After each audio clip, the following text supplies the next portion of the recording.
This is In the Loop. I'm Christian Bryant, host of this show until the company finds a better one. Here's what we got for y'all.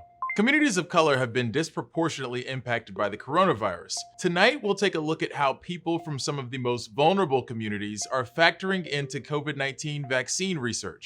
Plus, social media isn't just a platform for ephemeral dance trends. It's also a place where many young people are learning about social justice issues. But first, here's what you need to know right now. From $1 trillion to $300 billion. Today, Senate Republicans tried to advance a slimmed-down version of a stimulus bill, but couldn't secure enough votes. The package enhanced jobless benefits by $300 a week, extended the Paycheck Protection Program, and provided $105 billion in education funds. It did not include a stimulus check. Senate Democrats repeatedly said they would not pass anything less than $2.2 trillion, which means we can probably buckle down for some more back and forth. We've just been waiting and waiting for our Republican friends to get their act together. It's just silly season on the Democratic side. They've run out of excuses not to legislate. Colleges in all 50 states are now reporting coronavirus clusters. Since school started back up with in-person learning, there have been more than 40,000 cases linked to students, faculty, and staff at colleges and universities. Many cases, unsurprisingly, are linked to Greek life. 30 sorority and frat houses at Indiana University in Bloomington were asked to quarantine after an alarming increase in cases within the houses. Some campuses have already given up on in-person learning for the semester, but others are still trying. The complication is, even if there's no class, people may still be doing social things. While we still know that this population is less likely to be severely impacted by COVID-19, it is increasing the virus activity in the community, and it's spilling over to other segments of the population. To try and get some cases under control, schools and health officials are asking students to quarantine for community exposure or an actual positive case. To every university student out there, if you have done something that is not so great and so smart, and you've been in a crowd without a mask, you're likely to become infected. Do not go home to your parents or your grandparents. The president caught most of the heat Wednesday after downplaying the seriousness of the coronavirus when he knew it was deadly back in the spring. But then many eyes turned to Bob Woodward, the author and journalist who held onto recordings for months. One of the biggest questions was whether that was the right move or the ethical move. Social media lit up with people saying the information could have saved lives, but it became a bit of a journalistic debate. Woodward defended his decision, talking to the Associated Press, saying he needed time to verify what Trump claimed. Once he did, the virus was already widespread. Woodward also noted his goal was to give the public a broader picture of the Trump administration ahead of the election and not daily news stories. But looks like he might have ended up doing both anyway. Communities of color have been disproportionately impacted by COVID-19, and according to new research, the death rate among Black and Latino populations is rising. Health experts have said that having diverse candidates for vaccine trials is important to test the efficacy of the vaccine on those groups. Newsy's Kat Sandoval tells us how the most vulnerable populations are factoring into potentially life-saving vaccine research. Black, Latinx, and Native communities have been disproportionately affected by the coronavirus, yet most vaccine trials now underway lack a diverse participant pool. We've got to get a higher percentage of minorities into the clinical trial. We want to make sure that when we say that something is safe and effective, we mean it's safe and effective for everyone. Historically, communities of color haven't always been treated well in clinical trials. For example, after the 40-year Tuskegee syphilis experiment ended in the 70s, researchers failed to not only inform Black male participants that they were suffering from the disease, but did not treat them. That for many African Americans remains a really potent symbol of mistreatment and research abuse. University of Maryland professor Sandra Quinn is an expert on public health disparities. It's not just history. There's the ongoing bias in the healthcare system. We know that there are challenges related to access to care in the system today that Black and Brown Americans feel and experience. ethnicity or race alone doesn't make you more susceptible to the coronavirus. But rather, the CDC says long-standing systemic health and social inequities have increased the risk for these groups. Factors include healthcare access, wage gaps, and occupations. And they have real impacts. Compared to non-Hispanic white people, Latinx are nearly 3 times more likely to get COVID-19. Native Americans are 5 times more likely to be hospitalized. And Black people are twice more likely to die. Each vaccine trial in Phase 3 requires 30,000 participants. While the FDA encourages diversity, it doesn't require it. Some experts worry that diversity might be pushed to the side in a rush to develop a vaccine. Unfortunately, we're already seeing that it is compromised. Recent University of California research reviewed 6 COVID-19 clinical trials and found that Black patients were underrepresented in all studies.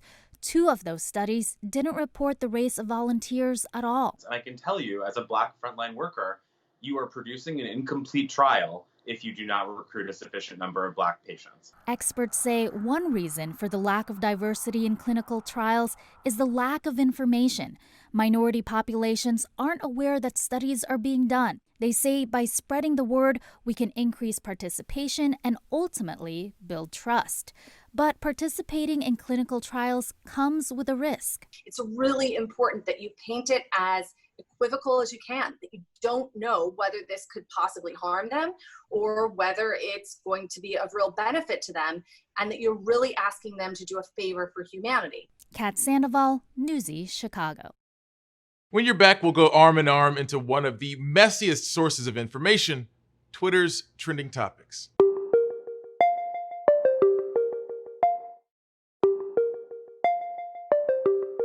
Many of today's trending topics are pretty self-explanatory, but we're going to spend a few minutes providing mostly useful exposition anyway. Here's what's trending.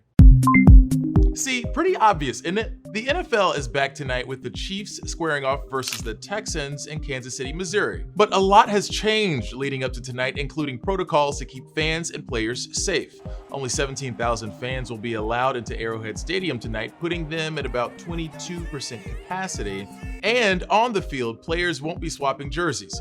They can mail them to each other afterward, but that really don't hit the same. One of the biggest changes we'll see deals with how the league addresses social justice issues. The phrases, "it takes all of us" and "end racism," which will surely do the trick, will be in each end zone. The Black National Anthem, "Lift Every Voice and Sing," will be played before the game, and Chiefs fans at the stadium won't be allowed to wear headdresses or face paint. Sports teams with Native American mascots are being scrutinized even more now that the Washington football team dropped the name Redskins, a racial slur. Okay, this one's been brewing for quite a bit. Hashtag cancel Netflix is trending after the platform released the French film Cuties. Here's how the director describes the film. Cuties is the story of an 11-year-old little girl who is trying to find herself. She's navigating between 2 models of femininity. One represents her mother's traditional origins, and the other one is a group of young girls called Cuties. But before the film was even released, critics slammed the promotional material and how Netflix chose to market the film. Now that the movie's out, people have been posting shot descriptions that some say over-sexualize young girls or are straight up pedophilic. It's uncertain if the critics have actually seen the film though, which is still available on Netflix. Fans of actress Diana Rigg and her many portrayals throughout her decades-long career paid tribute after learning she passed away at 82. Her daughter said Rigg passed away due to cancer. She was diagnosed back in March. Rigg played Emma Peel in the 1960s spy series The Avengers, Tracy DiVincenzo in the 1969 Bond film On Her Majesty's Secret Service, and what many of us might remember her for, Lady Olenna Tyrell from Game of Thrones. You see, I'd never seen the poison work before.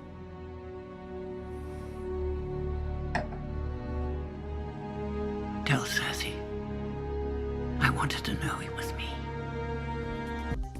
Damn, that was a moment. You can learn a lot on social media, like this.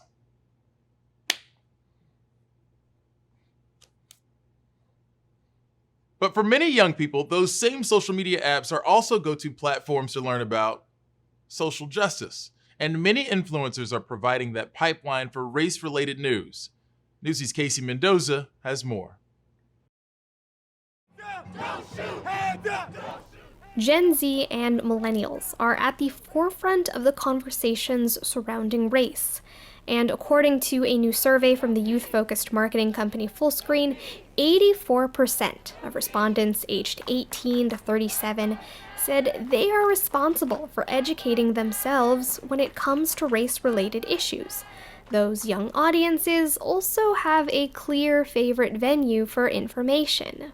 Gen Z and millennial audiences go to social media as their number one source for race-related news.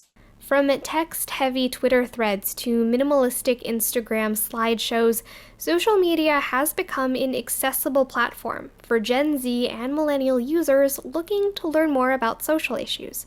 One account called So You Want to Talk About, that focuses on social issues from a progressive standpoint, jumped from 10,000 to 1.4 million followers since June. Beyond those newer accounts, younger audiences are also looking to their favorite influencers to drive conversations. The influencers have done a great job building trust with their audiences, therefore they had the equity to ask these audiences to make that pivot with them. When that happens, did it change you? It's really powerful. It helped me understand better. You know, there's actually an NFL player, Emmanuel Acho, who has a show called Uncomfortable Conversations with a Black Man, where he broaches formerly taboo topics with guests. The conversational format of Acho's series highlights an important point for young audiences. As informative as social media can be, it's really just a starting point for unpacking unconscious biases and dismantling racism in society. And while social media has been used as a tool for social justice activists, it's also worth pointing out the flip side. The Anti-Defamation League notes an explosion in social media being used to radicalize white supremacists and other racists. What I'm more concerned about is what are the conversations you're having offline? Like, are you checking your friends, whenever they're saying things that are racist? Are you explaining to them, systemic racism? These are the important conversations that you should be having around the dinner table. Casey Mendoza, Newsy, Chicago. During the pandemic, I've been a water fairy for some of my colleagues' plants and a coroner for others. Send thoughts and prayers.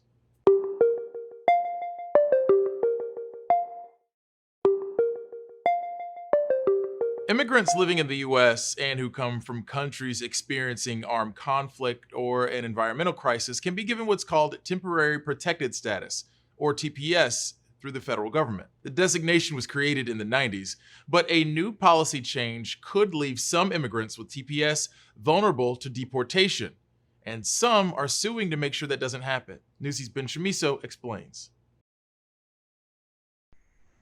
Well, if I do get sent back, I don't really know the country like that. Haitian-born Haroldine Basile has been living in the US since she was 8 months old, but she could soon face deportation because of a little-known policy change by the Trump administration that's being challenged in a new lawsuit. I don't know Haiti. I came here as a baby. I never went back there, never visited. And then my family is already down here. 10 years ago, she obtained Temporary Protected Status, or TPS, a deportation relief for people already in the US whose countries are affected by armed conflict or natural disaster. It actually helps a lot because I'm able to work. It came years after she and her mother were denied asylum and a judge ordered them deported.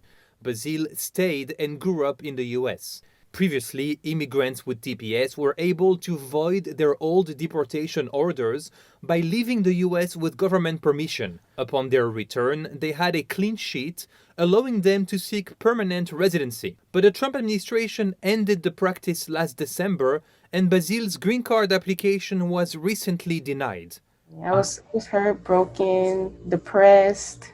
In the new lawsuit, advocates say the policy change is unlawful and leaves tens of thousands of TPS recipients in an impossible limbo while the government fights in court to end their protections. If the injunction were to lift, these folks would now be really stuck between a rock and a hard place, unable to move to a more permanent immigration status, and their temporary status will essentially have been vanished.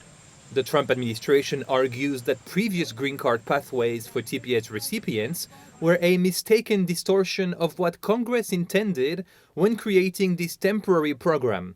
Over the past few years, the administration tried to phase out the protection for hundreds of thousands of immigrants from Haiti, El Salvador, Honduras, Nicaragua, Sudan, and Nepal, saying the conditions in these countries improved enough over the years for them to safely return home.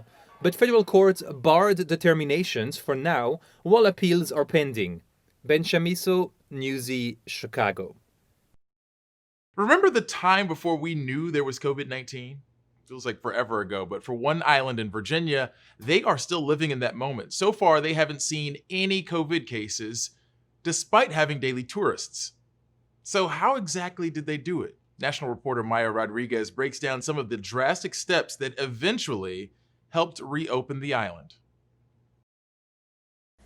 Tiny Tangier Island. At just over 1 square mile, this home to less than 500 people sits surrounded by the Chesapeake Bay in Virginia. No roads can get you there. The easiest way, taking the daily ferry. It's all about the seafood. James Eskridge, known as Ooker, is the mayor here. And it's a close-knit community. But that closeness became a potential threat earlier this year when the coronavirus began spreading throughout the country. Well, I guess we were like most of the country. Didn't know what it was going to amount to, how dangerous it was. More than 40% of the people who live on Tangier are elderly, a population vulnerable to the virus. So they made a few tough choices. The ferry services temporarily shut down, effectively isolating the island. And so did another thing. At the heart of life here. Here on the island, church is everything. Right when the coronavirus outbreak took off in March, they stopped services here for months. And that may have been what held the virus at bay. So far, there have been 0 coronavirus cases on the island. It's like one big family here. Nancy Cradle is a parishioner at the island's Swain Memorial Methodist Church. We marked the pews and people had to wear masks. Being socially distant doesn't come naturally here, but they're trying. You need to be cautious with the virus, but you can't completely shut down because I think that would do more harm than the virus itself. Ferry services started up again in mid-June, with an average of about 50 people visiting a day. But with summer winding down, some tourist spots are now closed. So we're having tourists to come in, but it's down a lot. And since most visitors only come for the day and don't spend the night here, islanders think that may be part of the patchwork of decisions and circumstances keeping them COVID-free. But folks here also think something else might be at work too. I think the Lord has kept us safe. Credit, they say, to a higher power in the face of uncertainty. In Tangier, Virginia, I'm Maya Rodriguez. If you haven't already, take a moment and reach out to us on Twitter using the hashtag #NewsyInTheLoop. I probably won't follow you back, but I will say something nice.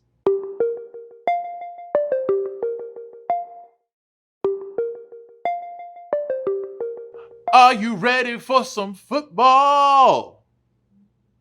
I'm not sure if I'm allowed to do that since that's technically a song for Monday Night Football, but we're just going to go with it anyway.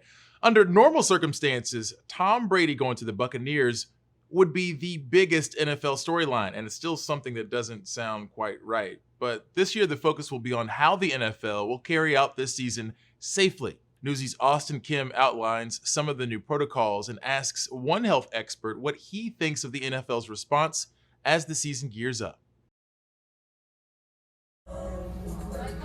Normal, here we go. This has become part of the morning routine for sports reporter Michael Sean Dugar. Basically, it's the most unique training camp I've ever covered. He's getting tested regularly for COVID-19 as part of his job covering the Seattle Seahawks for The Athletic. I wear a contact tracking device that has my name on it, that beeps every time I'm within 6 feet of someone else. Dugar is covering a season unlike any other, and it's not just because Tom Brady switched teams. There's so many protocols we have to cover.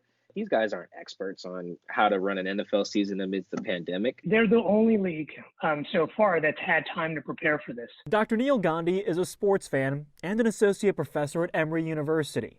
He's intrigued to see how the NFL's COVID-19 plan plays out. I'm hopeful that the NFL, their plan will be successful in protecting the staff and the players who are associated with the NFL.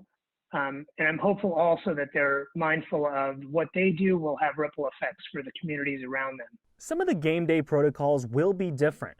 For instance, there are no cheerleaders or mascots. The coin toss, it will be a much smaller gathering, and everyone has to wear a face mask during this pregame ritual. And it definitely won't be as loud. The majority of clubs won't allow fans in stadiums at the start, but some teams like the Kansas City Chiefs will allow a small percentage of fans to attend the games. Think about bathrooms and concessions. I think about the potential risk to the staff who work in that stadium in bringing all of those people together. But there are other elements to it that people may not be thinking of, which is many people travel to see games. In the weeks leading up to the start of the regular season, the NFL has a relatively low number of positive tests. Dr. Gandhi says teams should be praised for that, but warns against complacency, especially with teams traveling. It will be on the players to take precautions when they're off the field. If nothing else, the players and coaches learned from the mistakes of the other leagues. That is the thing that the NFL is kind of like hanging its hat on, is that guys are going to hold themselves accountable within their own little bubbles. They're going to create a bubble like within their own kind of team. That plan could keep the attention off the pandemic and place it on the field, where sports fans hope to find an escape. I think guys will be a little weird their first game with no fans. Then someone will hit them in the face and they'll realize this is still football, so I need to do my job. For Newsy, I'm Austin Kim. That's it for us, gang. As always, thanks for watching. And tonight, I'm cheering for your team. That's about as generic as I can get without upsetting anyone. We'll be back with more In the Loop Monday. Top stories from Newsy are headed your way right now.